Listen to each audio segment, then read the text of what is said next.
Mr. Speaker, Congressman Rob Wittman of Virginia is an experienced government official. We share a common background in local government, having both served as mayors. And I will yield 2 minutes to the former mayor and the current congressman from Virginia. Thank you.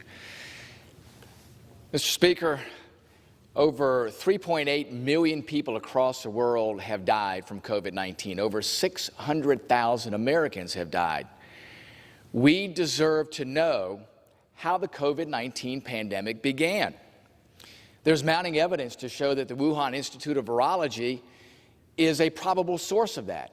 If you look at the assertions by China to say that this was transmitted naturally from a bat through a wet market, things just don't add up. If you look at the information we've gotten from our intelligence communities, if you look at what we have seen to this point across the whole spectrum, we deserve to know exactly what's happened.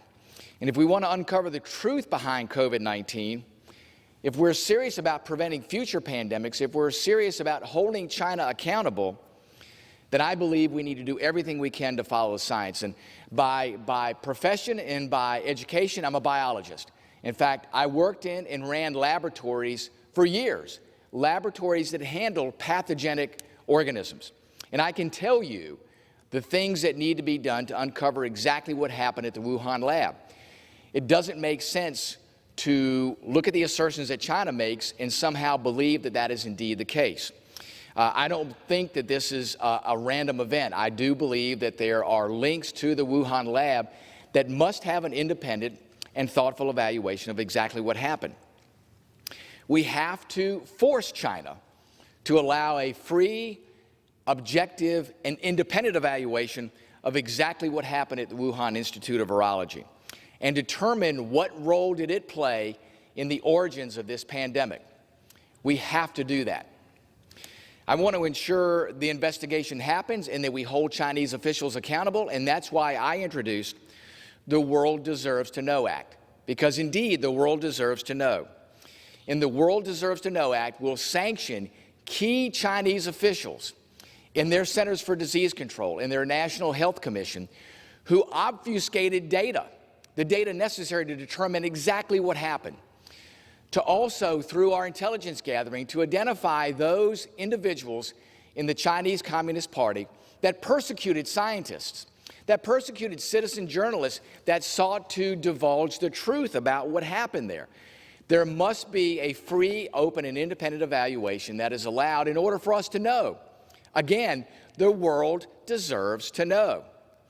In the meantime, what my bill would do is also to prohibit funding from going to China from any U.S. institution, our universities, our colleges, any place that would send money either to the National Health Commission or any entity associated with the National Health Commission, like the Wuhan lab, for the research that we've seen going on there, the gain-of-function research.